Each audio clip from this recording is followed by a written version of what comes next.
कर्ण कुंती का पुत्र था। पांडव के साथ कुंती का विवाह होने से पहले ही इसका जन्म हो चुका था। लोक लज्जा के कारण उसने यह भेद किसी को नहीं बताया और चुपचाप एक पिटारी में रखकर उस शिशु को अश्व नाम की नदी में फेंक दिया था। इसके जन्म की कथा बड़ी विचित्र है। राजा कुंती भोज ने कुंती को पाल पोस कर बड़ा किया था। राजा के यहाँ एक बार महर्षि दुर्वासा आए। कुंती ने उनका सेवा सत्कार किया और जब तक वे ठहरे उन्हीं की सेवा में लगी रही। इसकी श्रद्धा भक्ति से प्रसन्न होकर महर्षि ने उसे एक वर दिया कि वह जिस देवता को मंत्र पढ़कर बुलाएगी वही आ जाएगा और उसको संतान भी प्रदान करेगा। कुंती ने नादानी के कारण महर्षि के वरदान की परीक्षा लेने के लिए सूर्य नारायण का आवाहन किया। उसी क्षण सूर्यदेव वहां आ गए। उन्हीं की सहवास के कारण कुंती के गर्भ से कर्ण का जन्म हुआ। जब पिटारी में रखकर इस शिशु को उसने फेंक दिया तो वह पिटारी बहती हुई आगे पहुंची।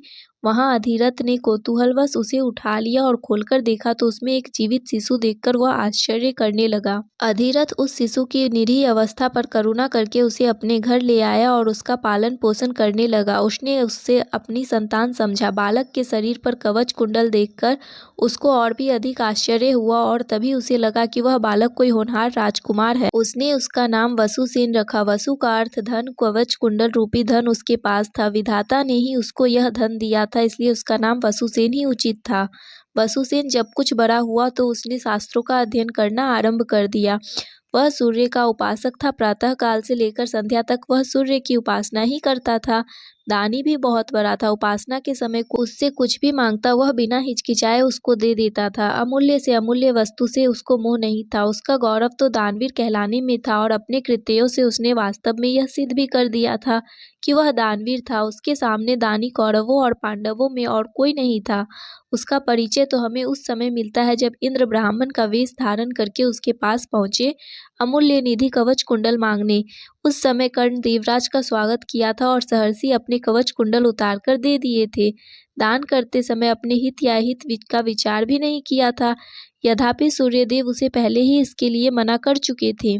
कर्ण के इस साहस के कारण ही उसका नाम वेकर्तन पड़ा था। यदि इस कवच कुंडलों को वह नहीं देता तो कोई भी योद्धा उसे युद्ध में परास्त नहीं कर सकता था। इंद्र ने अर्जुन के हित के लिए ही इसको मांगा था, क्योंकि इनके बिना अर्जुन कभी भी उसे नहीं हरा सकता था।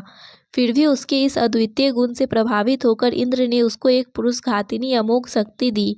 उस शक्ति से सामने का योद्धा किसी भी हालत में जीवित नहीं बच सकता था और उसको कर्ण ने अर्जुन के लिए रखा था। लेकिन श्री कृष्ण ने चाल चली और कर्ण की उस शक्ति को घटोत्कच पर चलाकर अर्जुन के जीवन पर आए इस खतरे को सदा के लिए मिटा दिया। घटोत्कच जो आकाश में विचरण करके कौरवों पर अग्नि की वर्षा कर रहा था और जिसने एक बार तो सारी सेना को पूरी तरह विचलित कर डाला था, शक्ति लगते ही निर्जीव होकर पृथ्वी पर गिर पड़ा। धनुर्विद्या में कर्ण अर्जुन के समान ही कुशल था। एक बार जब महाराज धृतराष्ट्र की आज्ञा से कौरव पांडवों की अस्त्र शिक्षा की परीक्षा के लिए एक समारोह किया गया था तो अर्जुन ने अपने अस्त्र शिक्षा के कौशल से सबको चकित कर दिया था। उसने ऐसी ऐसी क्रियाएं करके दिखाई थी जो किसी भी योद्धा की हिम्मत नहीं थी। एक विजेता की तरह एक कौशल दिखाकर वह प्रशंसा लूट रहा था। दुर्योधन उसे समय हतप्रस्त था, चुपचाप बैठा था। अर्जुन का सा कौशल दिखाना उसके सामर्थ्य से बाहर था। जिस कौशल के बल पर तू यहाँ सबको चकित कर रहा है और सभी से प्रशंसा लूट रहा है उसे मैं भी करके दिखा सकता हूँ, ऐसा कर्ण ने कहा। यह कहकर उसने धनुष पर बाण चढ़ाकर वही सब कुछ कर दिखाया। चारों ओर से कर्ण की जय जयकार होने लगी। दुर्योधन का चेहरा अर्जुन के प्रतिद्वंदी को देखकर खिल उठा। उसने उसे हृदय से लगा दिया। उसने उसे अर्जुन के साथ द्वंद्व करने के लिए प्रेरित किया। दुर्योधन की बात मानकर उसने अर्जुन को चुनौती दी। चूंकि कर्ण सूत के द्वारा पाले हुए हैं इसलिए इनके गोत्र कुल आदि का ठीक ठाक पता न होने के कारण इनको अर्जुन से द्वंद्व युद्ध करने का अधिकार नहीं है। बस यह ऐसी समस्या थी जिसका कर्ण हल नहीं कर सकता था। वह हक्का बक्का सा अर्जुन का मुंह तारका रह गया। दुर्योधन को भी इससे धक्का लगा, क्योंकि कर्ण के द्वारा अर्जुन का मान चूर्ण करने की उसकी ही तो योजना थी।